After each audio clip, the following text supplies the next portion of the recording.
Pearl's Purpose, the story of how one little girl learned it's okay to not be okay, by Jenna Martorana.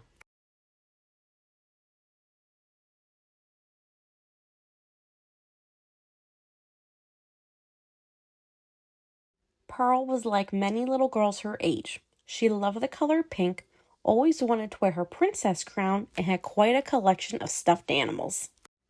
She also loved to smile and laugh, but what she loved even more was to make others smile and laugh with her jokes and silly moves. During the school year, something changed in Pearl. She could not quite put her finger on it, but she felt different. It did not happen overnight or all at once, but she realized she did not feel like herself and spent more time alone. She did not want to play with her best friends anymore, even when they were playing her favorite game, hopscotch. She also did not feel like getting out of bed, even though she'd gotten plenty of sleep with her stuffed teddy bear. Pearl could not figure out why she was feeling so down and blue. She had a mom and dad that loved her. She had a house she felt safe in. She had best friends that always asked her to play with them. So why did she feel like this? Pearl thought about this while she lay in her bed. Pearl's teacher, Miss Simon, noticed something off with Pearl for the last few weeks. She saw that Pearl did not want to play with her friends at recess. She saw how quiet and sad Pearl seemed during the school day. Miss Simon decided she needed to ask the school counselor, Ms. Hope, to talk to Pearl because she would know how to help Pearl feel better. When Pearl came back from lunch, Ms. Hope asked her to come down to her office. Pearl had only been to the school counselor's office a few times, but she remembered how nice she was.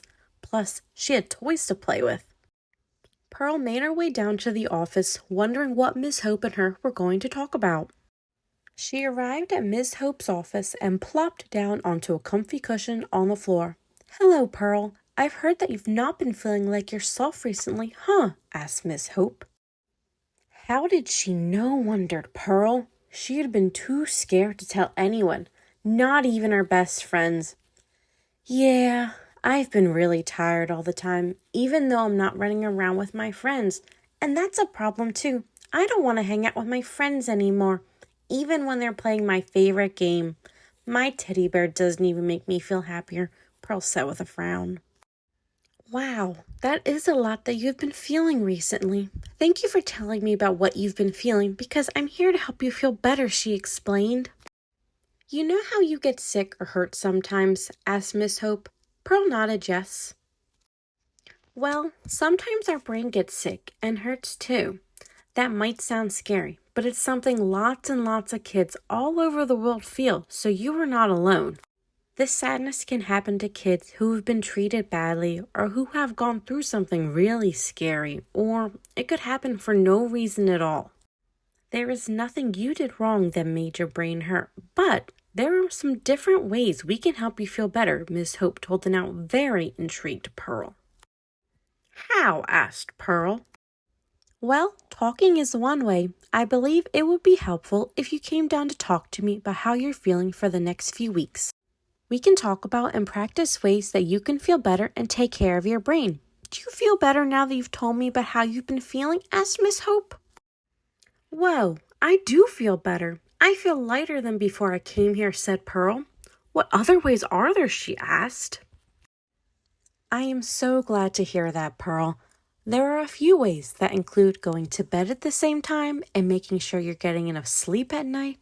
Staying active will help keep your brain in tip-top shape too. Plus, make sure that you're fueling your body with the yummy food that it needs to keep you running," Ms. Hope told Pearl. "There are other methods that will help, and they are called coping strategies. We use these skills to manage our feelings and handle stress. So when you're feeling sad, it's helpful to talk to an adult that you trust, such as your parents or your teacher. Or when you're feeling angry, you can take deep breaths until you feel better. You could even draw a picture of something you love when you're feeling down. If those do not help, some kids see a doctor who can give them medicines that can help them feel better. There are so many different ways that we can help kids who are feeling the way you do, and we will find what works best for you," explained Ms. Hope. Pearl was so happy to hear about these different skills she could try and was glad she was brave enough to tell Miss Hope about how she was feeling. She got up, ready to head back to her class, but Miss Hope stopped her. Pearl, I want you to know it's okay to not be okay all the time. Many kids such as yourself will feel this way, and I will always be here for you. Pearl stopped for a minute to let that message sink in. It's okay to not be okay, she repeated in her mind.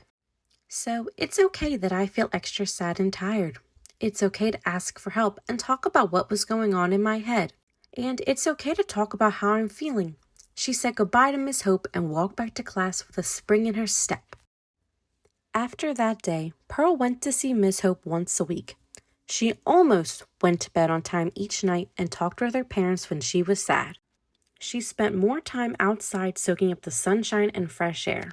Now she's starting to feel like her smiling and silly self again. She's back to playing hopscotch and spending time with her friends, and she even told them about Miss Hope's message. Pearl felt that it was her purpose to remind others that it's okay to not be okay.